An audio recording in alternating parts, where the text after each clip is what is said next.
Hello everyone, मैं रूपम अपने channel किस्सा गो में आप सभी का स्वागत करती हूँ। दोस्तों, यहाँ मैं कहानियाँ सुनाती हूँ। अगर आपको मेरी कहानी पसंद है तो लाइक्स और कमेंट्स करना ना भूलें, और अगर आपने मेरा चैनल सब्सक्राइब नहीं किया है तो प्लीज़ इसे सब्सक्राइब कर लें। दोस्तों, आज जो कहानी लेकर आई हूँ उसका शीर्षक है आत्मविश्वास। तो आइए सुनते हैं ये छोटी सी कहानी। मुझसे अब नहीं होगा, नहीं, मैं ये नहीं कर सकता।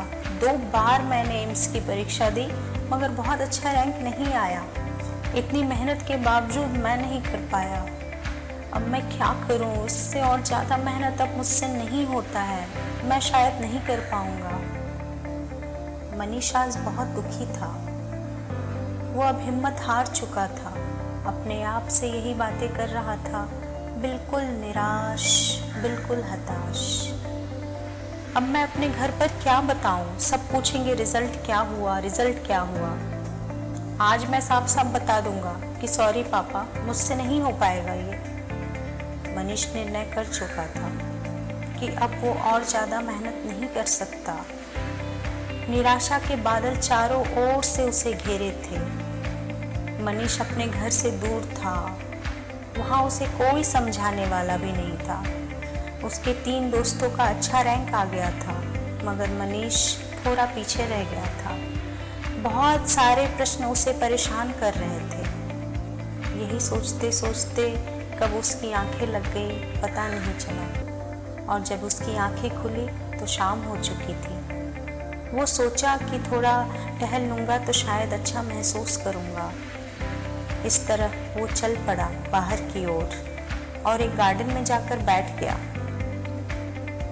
वहाँ भी वो बिल्कुल शांत बैठा अपने बारे में ही सोच रहा था, और कुछ देर के बाद उसने ऐसा कुछ देखा कि उसकी सोच ही बदल गई।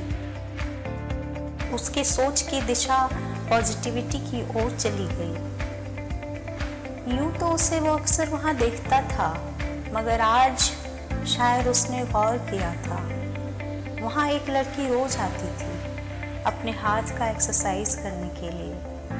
उसके हाथ में कुछ मेडिकल इश्यूज थे। उसके हाथ वो काम नहीं करते थे, तभी वो हमेशा हंसती रहती थी। उसके चेहरे पर कभी भी मुझे शिकन देखने नहीं मिली। उसका एक हाथ काम नहीं करता था फिर भी वो इतनी खुश थी। न जाने क्यों मैं उस दिन उससे बात करने चला गया और उससे पूछा, आप कितने दिनों से यहाँ आती हैं?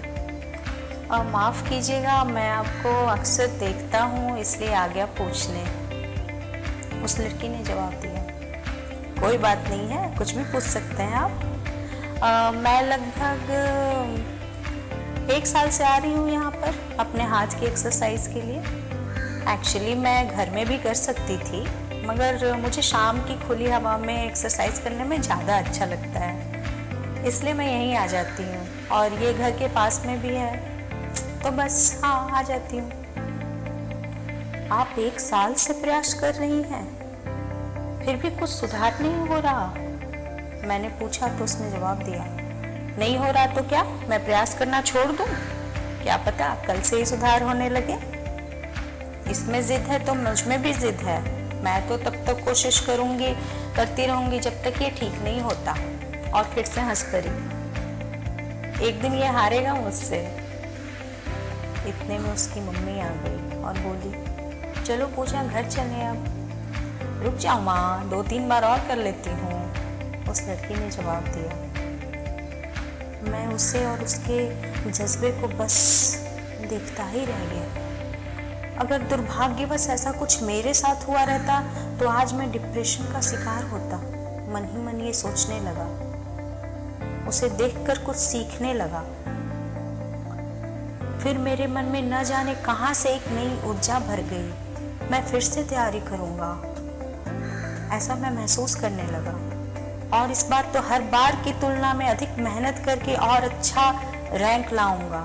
हाँ, अंडर 10 रैंक लाऊंगा मैं। मन ही मन वो उस लड़की को धन्यवाद दिया, क्योंकि उसी की प्रेरणा से तो उसके विचार बदले थे। निगेटिव सोच पॉजिटिव में बदल गई थी। हताशा की जगह आशावान ने ले ली थी। चेहरे की चमक वापस आ गई थी। मैं घर पहुंचा और अपने पापा को खुद फ़ोन करके कहा, सॉरी पापा, इस बार अच्छा रैंक नहीं मिला, मगर आप चिंतित ना हो, मैं इस बार और ज़्यादा मेहनत करके अच्छा रैंक लाके आपको दिखाऊंगा और मेरा डॉक्टर बनने का जो सपना है वो साकार होगा। ज़रूर मैं करके दिखाऊंगा पापा। इस तरह बातों के बाद उसने फ़ोन रखा और एक नई ऊर्जा के साथ अपनी पढ़ाई में जुट गया। दोस्तों, हम में से बहुत सारे लोग सफलता ना मिलने पर निराश हो जाते हैं और प्रयास करना ही छोड़ देते हैं, मगर असफलता से घबराना नहीं चाहिए। ऐसा नहीं करना चाहिए। हो सकता है आपका अगला कदम ही सफलता की ओर ले जाए। थैंक यू दोस्तों। कैसी लगी आपको ये छोटी मोटिवेशनल कहानी? आप मुझे ज़रूर बताइएगा। Thank you.